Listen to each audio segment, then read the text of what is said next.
oleh BP Sinode diambil dari kitab Perjanjian Lama, kitab Mazmur pasal 23, dibaca dari ayatnya yang pertama hingga ayat ke-6.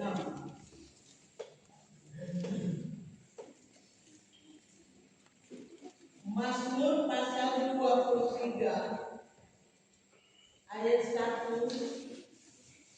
hingga ayatnya yang ke-6. Dan untuk membacakan ini kita baca berbalasan, dan saya membacakan terjemahan baru edisi 2 dengan judul Tuhan Gembalaku yang baik. Mazmur Daud. Tuhanlah gembalaku, takkan kekurangan aku. Dia memberikan aku di padang yang berbukit hijau. Dia menuntun aku ke ladang yang tenang. Dia menyegarkan jiwaku. Dia menuntun aku di jalan yang benar demi nama. Sekalipun aku berjalan dalam lembah kegelapan, aku tidak dapat berlarian sebab Engkau bersamaku. Padamu dan kepadamu itulah yang menghibur aku. Engkau menyediakan hidangan bagiku di hadapan lawan-lawanku. Engkau mengurapi kepalaku dengan minyak, biar aku penuh melimpah. Kebajikan dan kemurahan belaka akan meliputi aku seumur hidupku, dan aku akan diam dalam rahmat-Mu selama-lamanya. Demikian jauh perjumpaan kita dengan firman Tuhan yang dikatakan berbahagia ialah setiap orang yang mendengar firman-Nya dan melakukannya dalam kehidupannya setiap hari.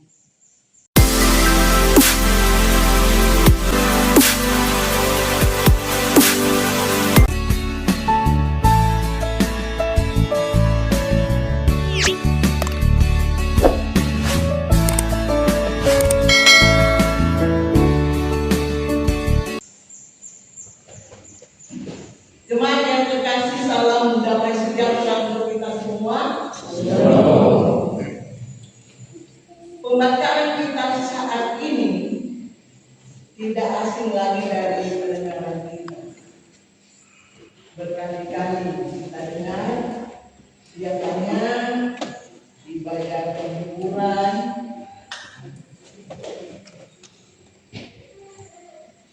sulit semurang dan dia perlu sulit kita makan ini. Malah apa lelah, kemudian juga ada lagu Tuhan adalah gembalaku. Tidak jemaat yang terkasih, pertama kita mengerti dulu, walaupun sudah mengerti tapi apa ilangnya kita pulihkan agar kita belajar bersama. Gembala ini dari arti harfiah. Gembala nanti kita melakukan serangan-serangannya berarti menaruhkan binatang. Dia adalah pemelihara ternak dan tugas tanggung jawabnya bukan kecil.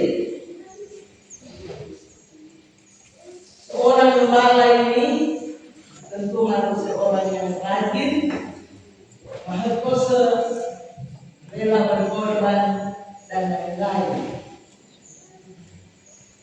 Karena tanggung jawab seorang gembala, tentu kalau kita di sini tidak bisa melihat secara langsung bagaimana itu seorang gembala. Karena kita menginginkan di sini karena ini makmur. Tapi kalau di daerah Palestina itu ribuan, malah puluhan ribu. Itu kawanan domba yang akan digembalakan oleh seorang gembala. Jadi bayangkan penuh lidah, jangankan puluhan ribu, 100 saja.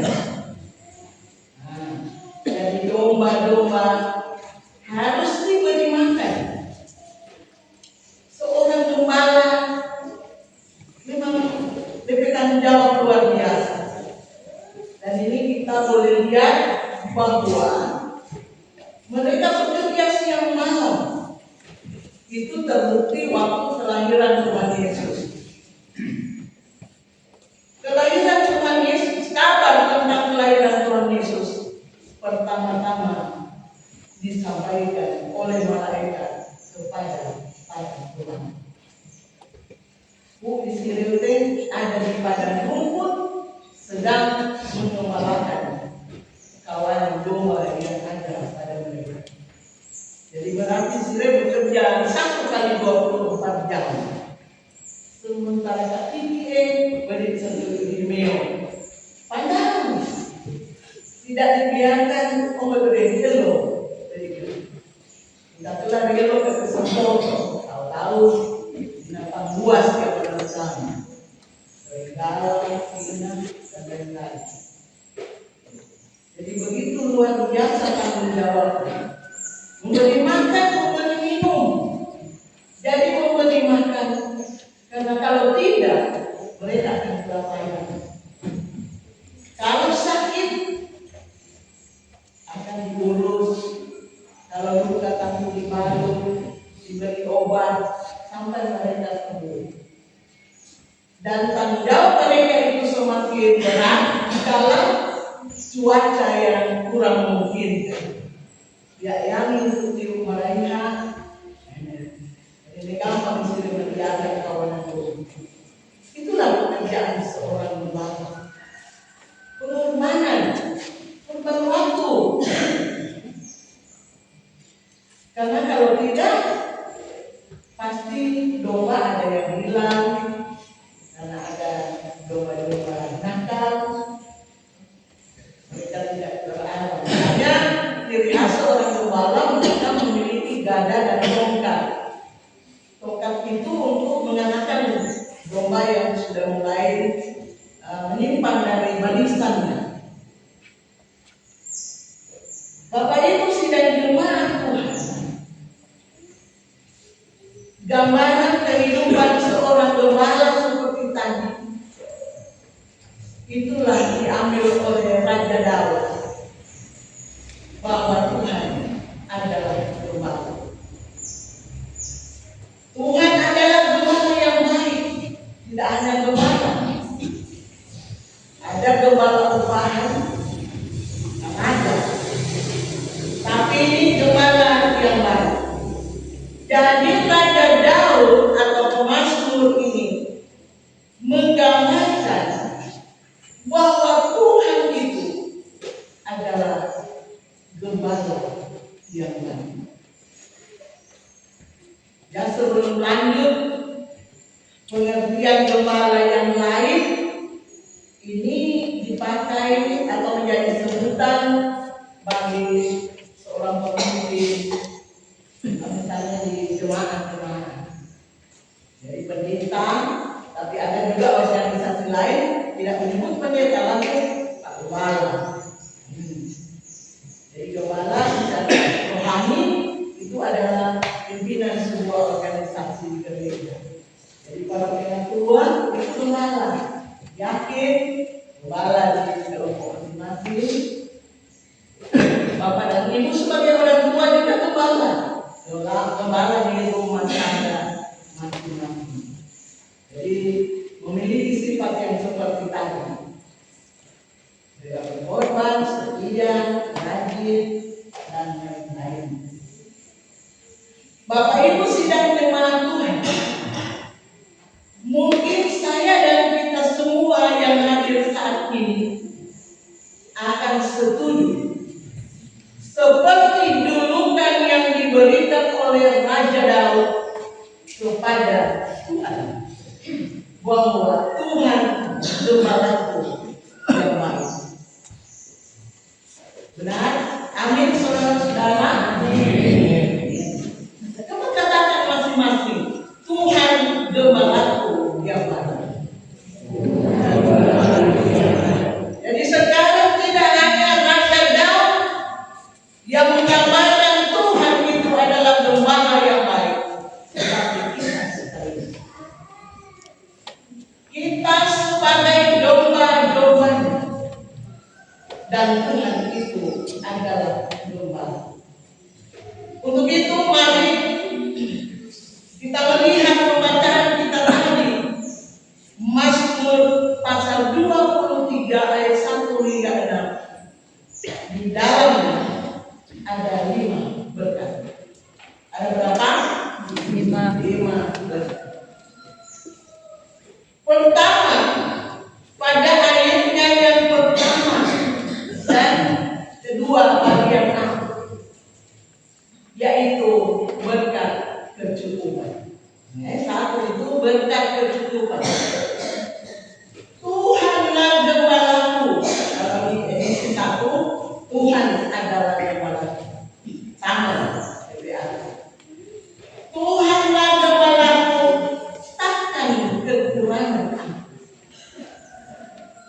Takkan kekurangan aku. Jadi berkat yang pertama adalah kecukupan, ya. Berkat yang pertama kecukupan. Cukup bukan berarti kelimpahan. Jadi di sini jangan kita salah mengerti bahwa takkan kekurangan aku, lalu orang terjemahkan begini, jangan sentuh kamisa atau tergolong ada dari murah. Itu pikiran dia. Tidak. Bukan pengertian seperti itu. Takkan kekurangan aku berarti Tuhan masih beri kita makan walaupun tidak dalam berlebih.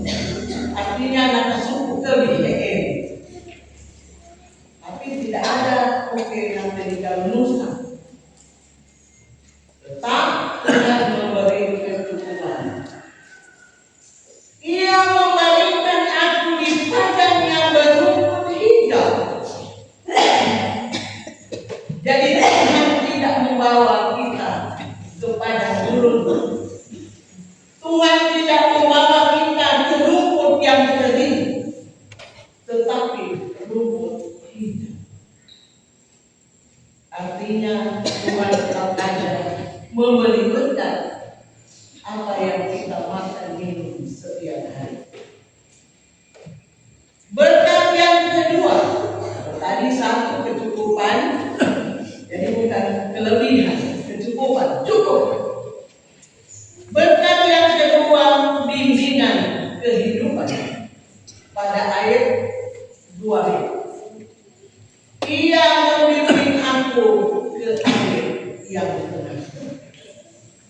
Jadi Tuhan sebagai gembala tidak membawa kita ke sungai yang kering, tidak membawa kita ke air yang deras, mutasi mau tidak. Tapi Tuhan membawa kita pada air yang benar. Artinya dalam kehidupan ini Tuhan selalu membimbing kehidupan saya dan saudara-saudara.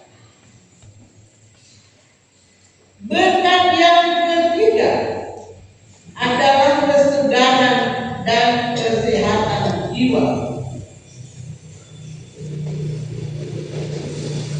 Pada ayatnya yang ketiga, Ia menyegarkan jiwaku, Ia menuntun aku di jalan yang benar.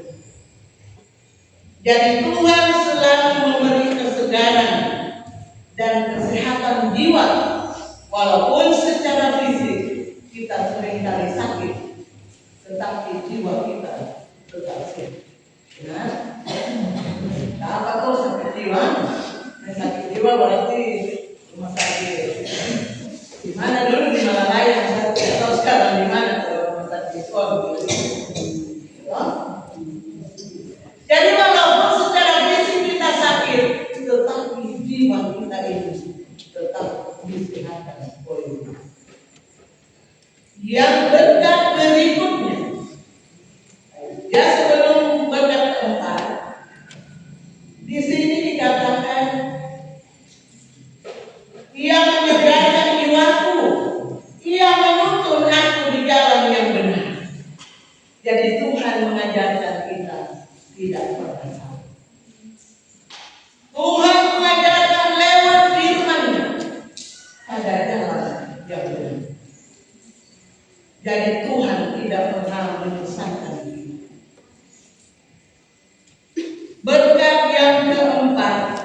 adalah keamanan dan penghiburan pada ayat yang kedua. Sekalipun aku berjalan dalam lembah kekelaman, aku tidak takut bahaya, sebab engkau besertaku. Gadamu dan tongkatmu itulah yang meneguhkan aku. Kalau di terjemahan edisi 1, itulah yang menghibur aku. Jadi berkat yang keempat adalah berkat keamanan dan penghiburan.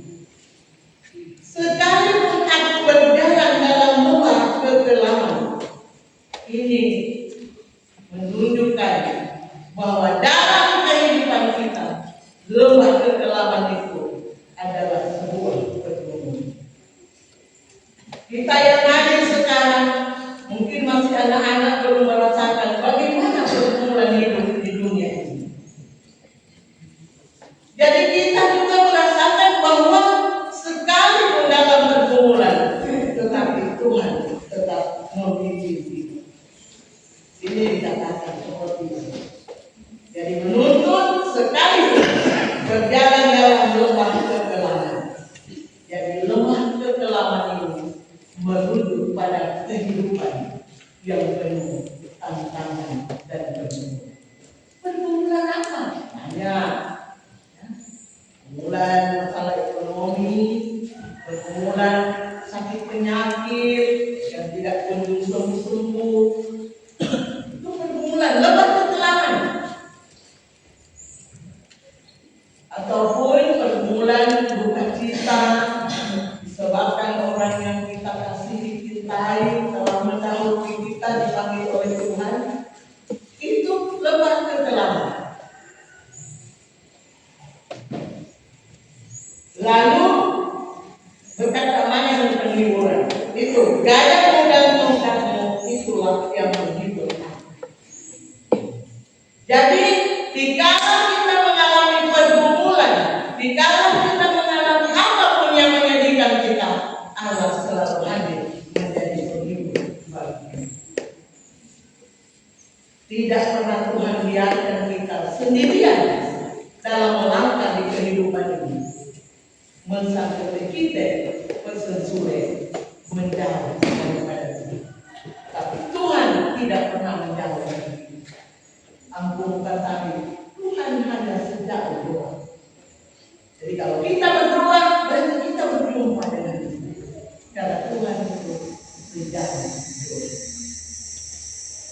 Berkat yang kelima, kebaikan dan kemurahan itu pada ayatnya yang terakhir, ayat 5 dan 6. Kalau di terjemahan edisi 2, kebaikan dan kasih setia. Jadi kebaikan dan kasih setia belaka akan mengikuti aku seumur hidupku. Jadi kasih daripada Tuhan tidak berakhir hanya hari ini atau besok, tetapi terus menerus sampai akhir hidup. Itu di bawah kata. Jadi kebaikan dan kasih setia belaka akan mengikuti aku seumur hidup. Jangan lupa seumur hidup. Jadi kasih Tuhan seumur hidup. Yang tidak ada tawar menawar. Boleh sampai bulan Desember. Saya menyaksikan ibu di dalam cuma sampai di riwayat itu tadi ada di pergumulan hidup ini. Tidak. Tuhan hadir di setiap proses kehidupan kita dan sepanjang umur kita. Berikutnya yang terakhir yang dilakukan oleh Raja Daud sebagai pengantin. Ayat 6 bagian B. Dan aku akan tinggal dalam rumah Tuhan sepanjang masa. Itulah respon daripada Raja Daud. Apa yang dia lakukan akan kebaikan Tuhan dari 5 berkat tadi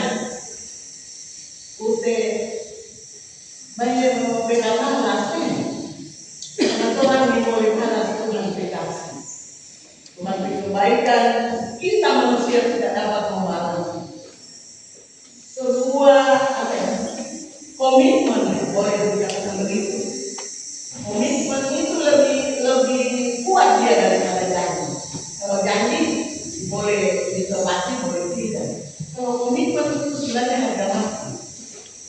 Boleh tahu. Jadi misalnya komitmen kita mau jadi anak Tuhan yang baik benar. Nah itu harus dilaksanakan. Tidak bisa ditawar-tawar. Jadi jemaat yang terkasih, aku akan tinggal dalam rumah Tuhan sepanjang hidup. Tentu akan cukup tinggal di rumah Tuhan. Mau tanya sugahnya, udah sama pasal tentang. Yang dimaksud tinggal di rumah Tuhan atau diam beriman satu, diam di rumah Tuhan. Diam di rumah Tuhan artinya hidup senantiasa dalam persekutuan dengan Tuhan. Jadi tidak berarti kita tinggal di gereja, tapi di mana saja kita berada. Namun hidup kita senantiasa dalam persekutuan dengan Tuhan. Jadi itu adalah respon yang dilakukan oleh Raja. Dan kiranya apa yang dilakukan oleh Raja Daud akan kita lakukan dalam kehidupan ini. Setelah kita memahami atau menerima berkat Tuhan yang luar biasa, berkat penyertaan menyertai kita setiap hari, responnya adalah kita senantiasa hidup dalam persekutuan dengan Tuhan. Pertama juga saya tidak mengerti apa tinggal dalam rumah Tuhan sepanjang masa. Jadi tidak diartikan tinggal di tanah, tetapi adalah kehidupan ini dibentuk dan hidup sesuai dengan firman. Sekali lagi, dalam bacaan kita tadi biasa sekolah kita keren, tapi maaf ya Bapak Ibu bukan menggurui, tetapi supaya orang pulang, oh ada 5 berkat dalam 23 tadi itu ya, kalau telah ditulis berkat kecukupan, 2 bimbingan kehidupan, 3 kesegaran dan kesehatan jiwa, 4 berkat keamanan dan penghiburan, 5 kebajikan dan kemurahan yang seumur hidup. Tuhan mengasihi kita seumur hidup. Kiranya Tuhan yang punya firman akan memberi kekuatan bagi kita sehingga kita mampu melakukan